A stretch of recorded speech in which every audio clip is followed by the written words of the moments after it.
Sobre o que eu vou falar aqui hoje? No último vídeo, na parte 1, eu falei sobre o que é IA, os tipos de IA, e eu também falei um pouquinho sobre o contexto em que essa IA está inserida. Nesse vídeo, o foco é outro. Eu quero explicar um pouquinho como que funciona a IA, e para além do básico. Mas, para isso, eu vou fazer um esquema um pouco diferente do último vídeo. Eu vou mostrar minha tela para vocês que vocês consigam entender um pouco melhor. Perfeito. Agora, então, vocês já estão vendo a minha tela aqui. Vamos começar, então. No último vídeo, eu abordei esses aspectos aqui. Inclusive, se quiserem que eu mande o PDF, eu mando. Hoje, a gente vai falar sobre essa parte, começando pelos sistemas especialistas. No início da IA, só o que havia eram os sistemas especialistas. O que são esses? Nos sistemas especialistas, a máquina era treinada a partir de especialistas. Eram dadas muitas informações para ela, para que ela conseguisse resolver problemas. E por que isso foi uma inovação? Porque antes, o que havia era a programação tradicional. Eu pesquisei um pouquinho em relação a isso, mas eu não entendo profundamente porque eu não sei nada de programação.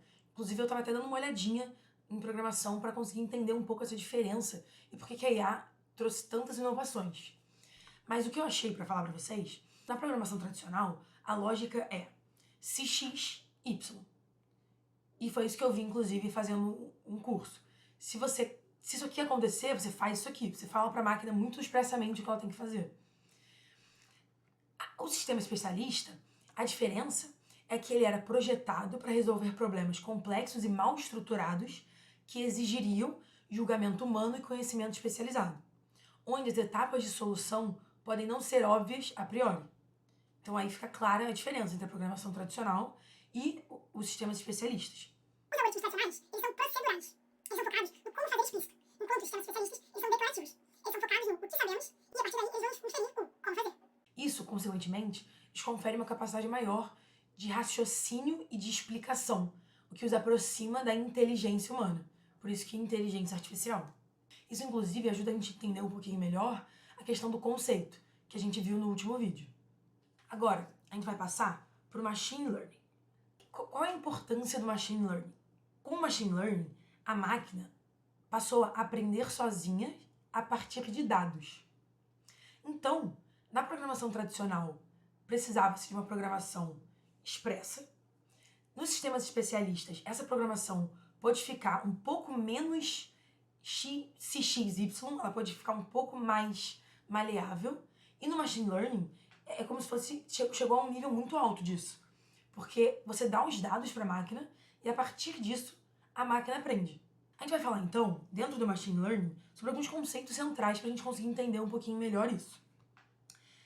Como código de algoritmo, dados de treino, configurações de hiperparâmetros e elementos específicos, a depender do caso concreto. Vamos começar então com os códigos de algoritmo. Como você pode ver, o código de algoritmo ele está agrupado em alguns grupos. Quais são eles? O aprendizado supervisionado, o não supervisionado e o reforçado. No supervisionado, o algoritmo ele trabalha com rótulos e exemplos. Então, nesse caso, os seres humanos eles dão os dados para a máquina, mas não só isso. Eles também rotulam esses dados. No aprendizado não supervisionado, a máquina ela agrupa e interpreta as observações baseadas nos dados que recebe. Então, ela procura pela ausência ou pela presença de padrões. O nome disso é clustering. Por fim, vamos falar do aprendizado reforçado. Nesse, a máquina ela adquire novos dados e, a partir desses dados, ela toma ações. A depender dessas ações, ela recebe feedback. Se ela acertou, vai ser um feedback positivo. Se ela errar, vai ser um feedback negativo. O que a gente percebe como consequência, então? Nos dois primeiros grupos de algoritmo, os dados eles são muito centrais.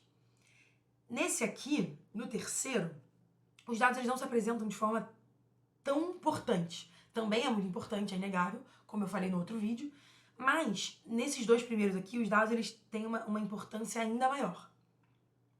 Falando um pouquinho, então, sobre esses dados, era o segundo conceito que eu mencionei para vocês. Esses dados eles são extremamente importantes no Machine Learning, porque é a partir desses dados que a máquina vai chegar às suas conclusões. Então, é essencial que esses dados tenham qualidade e que eles se apresentem em quantidade. Porque senão, a consequência, a conclusão da máquina, ela pode ser uma conclusão enviesada, se a qualidade for ruim, ou uma conclusão até ruim, porque não tinha quantidade suficiente de dados para fazer essa conclusão. Esses hiperparâmetros aqui, seria como a máquina conseguiria identificar os padrões e etc. Vamos continuar, então, dentro dessa questão do algoritmo, que a gente dividiu em 3 grupos, e que agora a gente vai aprofundar um pouquinho mais esses 3 grupos. E o que a gente vê nessa tabela? Vamos entender um pouquinho a tabela. Aqui estão os grupos de algoritmo que eu mencionei. Aqui são os algoritmos, o que eles fazem especificamente. E aqui estão grupos de algoritmo específicos. A gente vai entender um pouquinho melhor. Acompanhe o vídeo. A gente vê aqui, então, que no supervisionado, que é o que a gente dá o nome, tem a classificação e a regressão. Na classificação, o exemplo que o professor deu para explicar foi a escolha do vinho.